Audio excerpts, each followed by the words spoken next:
Hello, मैं Bharat sir आप सभी लोगों को English with Bharat sir YouTube channel में स्वागत है।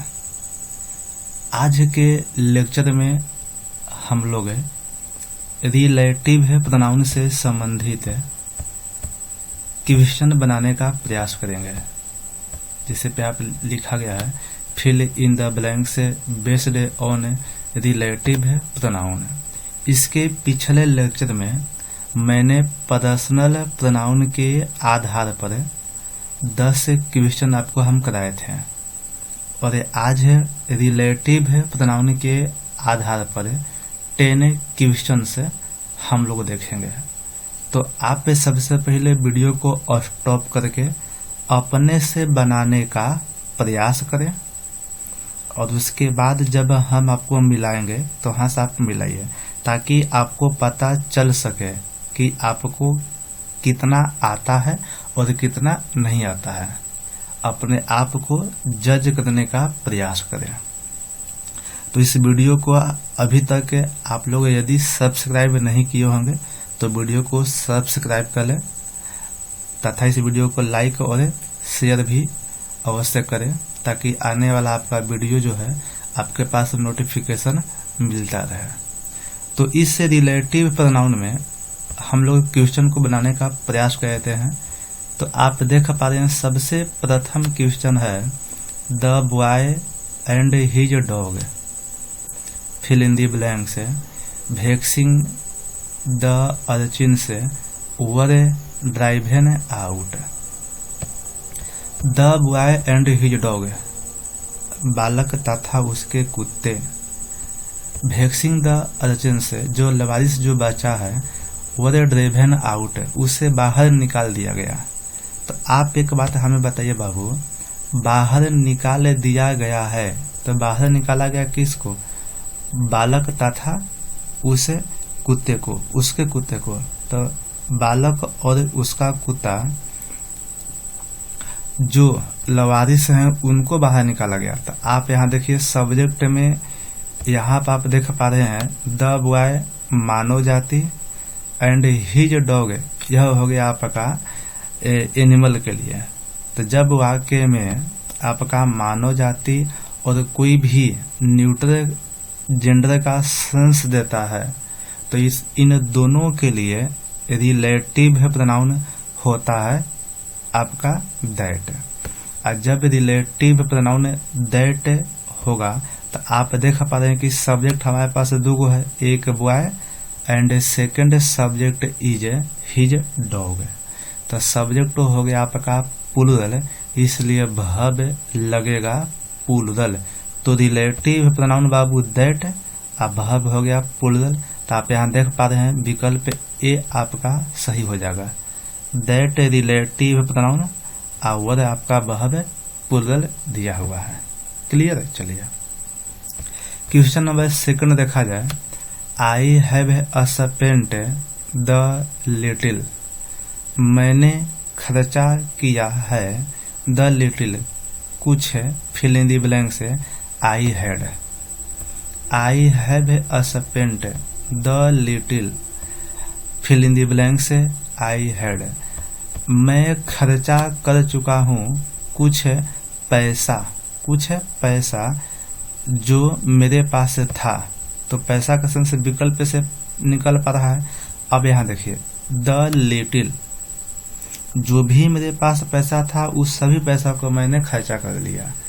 आपको पता होना चाहिए लिटिल के बाद हमेशा होता है अनकाउंटेबल नाउन। लिटिल के बाद हमेशा होना चाहिए अनकाउंटेबल नाउन। अब सेकंड बात बाबू, लिटिल आपका इनडिफिनिट प्रोनाउन के अंदर में आता है। इनडिफिनिट प्रोनाउन के अंदर में आते हैं और इनडिफिनिट प्रोनाउन के साथ रिलेटिव प्रोनाउन दैट का प्रयोग किया जाता है।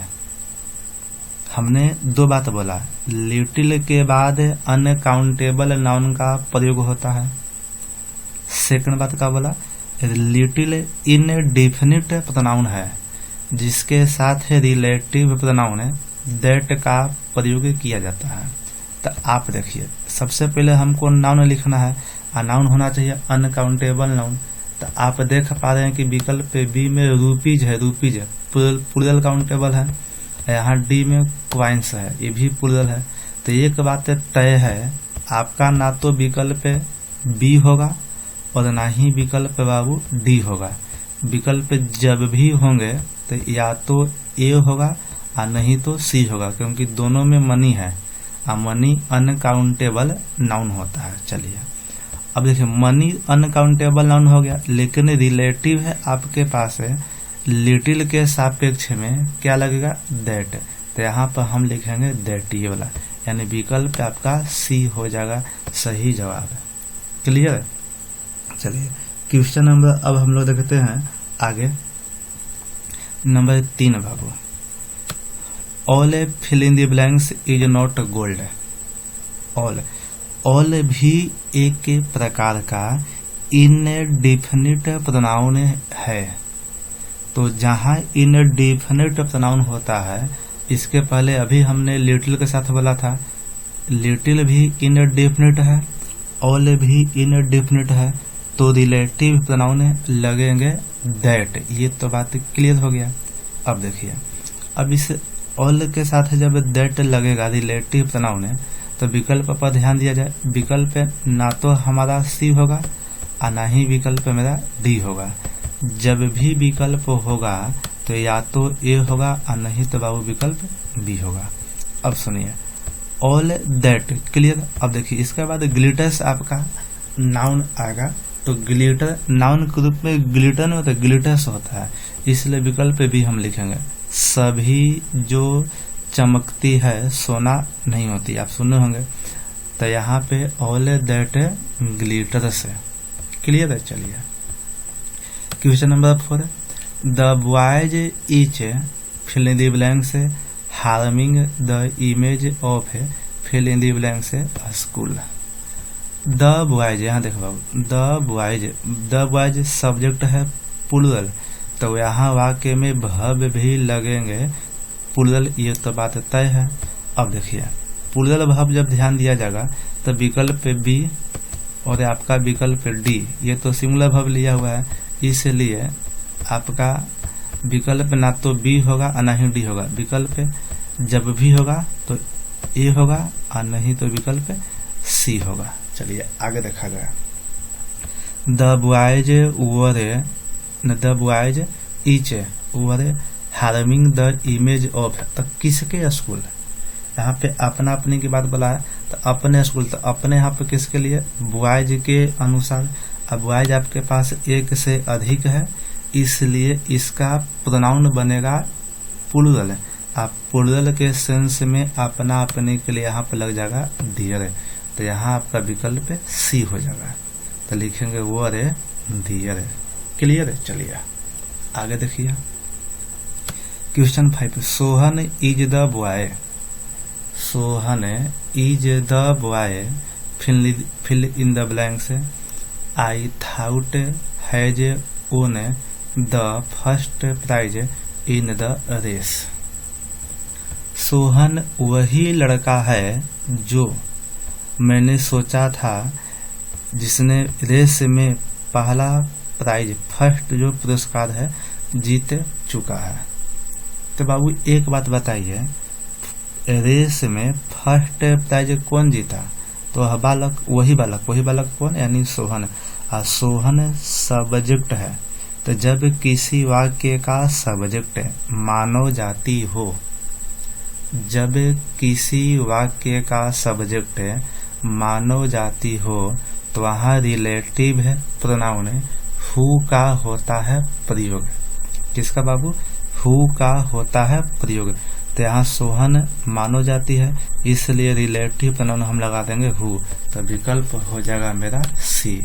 क्लियर है। चलिए आया आप सेकंड तरीका समझ लीजिए। यदि वाक्य में उपस्थित हो आई थाउट या आई थिंक, आई फील, यदि वाक्य में उपस्थित हो I think, I thought, I feel, तो उसके पहले रिलेटिव हमें दैट हु का ही करते हैं प्रयोग। किसका बाबू? हु का। चलिए क्वेश्चन नंबर 6 देखा जाए। You can purchase any resplendent thing fill in the blanks you like most. You can purchase, आप खरीद सकते हैं, एनी रेस्प्लेंडेंट थिंग, कोई भी चमकीली वस्तु, आप कोई भी चमकीली वस्तु खरीद सकते हैं, फिल इन द ब्लैंक से यू लाइक मोस्ट, जिसे आप सबसे अधिक पसंद करते हैं। तो जिसे आप सबसे अधिक पसंद करते हैं, तो यहाँ आपका रिलेटिव प्रोनाउन उपयोग होना चाहिए। तो अब देखिए यहाँ आप देखो, आप खरीद चुके हैं कोई चमकीली वस्तु, तो आपने खरीदा क्या है? उस वस्तु को जिसे आप पसंद करते हैं। तो थिंग भी आपका चल गया इनडेफिनिट प्रोनाउन में, और इनडेफिनिट प्रोनाउन के लिए हमने आपको पहले भी बोला है रिलेटिव प्रोनाउन लगते हैं दैट। तो क्वेश्चन नंबर 6 का विकल्प आपका हो जाएगा दैट, यानी विकल्प ए हो जाएगा। क्लियर? चलिए इसके बाद क्वेश्चन नंबर हम लोगों के पास आता है 7। Gita is one of those girls who are serving fill in the blanks nation honestly. Gita is one of those girls, Gita उन वैसे लड़कियों में से एक लड़की है जो हु आर सर्विंग, जो सेवा करती है ईमानदारी पूर्वक देश की। अब देखिए गीता उन लड़कियों में से एक लड़की है, तो उन लड़कियों दैट में से यहाँ पे दो गर्ल्स है हु आर। देखिए भव भी दिया पुलल है, तो भव पुलल किसके अनुसार है? इसे दो गर्ल्स के अनुसार। तो दो गर्ल्स आपका है पुलल है। आप पुलल होने के कारण वाक्य में भव लिया गया पुलल, इसलिए यहाँ प्रोनाउन भी हम लिखेंगे पुलल। तो अपना अपनी के लिए जो प्रोनाउन हम लिखेंगे पुलल वह होगा पोसेसिव एडजेक्टिव है। अब पोसेसिव एडजेक्टिव है, पुलल का सेंस आपको देने वाला दियर है, इसलिए विकल्प सी होगा। तो क्वेश्चन नंबर 7 का विकल्प सी हो गया। क्लियर? चलिए क्वेश्चन नंबर 8 पर ध्यान दिया जाए। The reason fill in the blanks I hate him comma is not known to me. The reason, कारण क्या है पता नहीं, आई हेट हिम, मैं उसे घृणा करता हूँ, is not known to me, जो मुझे नहीं जानता है। अब देखिए यहाँ कारण का सेंस दिया है, और जब कारण का सेंस देता है तो उस स्थिति में रिलेटिव प्रोनाउन हम लगाते हैं फॉर व्हिच। कारण यह है कि, या कारण यह था जिसे मैं उसे पसंद नहीं करता हूँ। तो यहाँ कारण यानी रीजन को बताने के लिए रिलेटिव प्रोनाउन फॉर व्हिच का प्रयोग किया जाता है। तो रीजन के साथ है विकल्प C, that means for which होगा। क्वेश्चन नंबर 9 बाबू। This is the costliest book fill in the blanks I have ever purchased. This is the costliest books, यह सबसे महंगी किताब है, fill in the blanks I have ever purchased, मैं हमेशा खरीद लिया हूँ। इसका मतलब क्या कि यह सबसे महंगी किताब है जिसे मैं हमेशा खरीद चुका हूँ। तो यहाँ पर देखिए जिसे का सेंस यहाँ पर देना है रिलेटिव है प्रोनाउन के रूप में।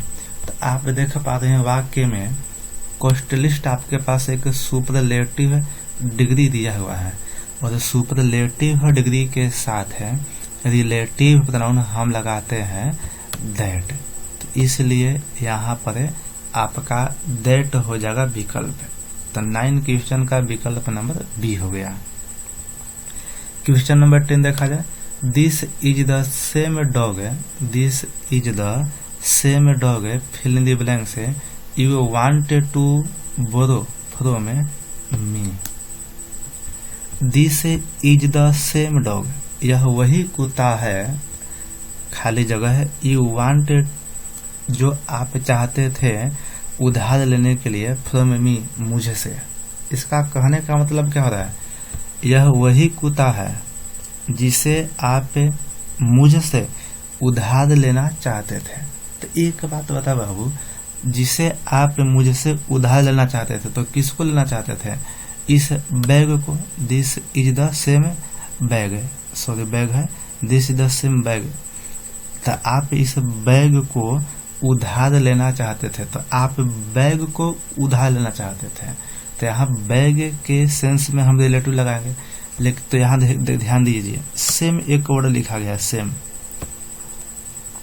तो सेम के साथ होता है दो कंडीशन बाबू, सेम के साथ है दो कंडीशन होते हैं। सेम के साथ एक रिलेटिव लगता है दैट, और सेम के साथ है सेकंड रिलेटिव लगता है एज।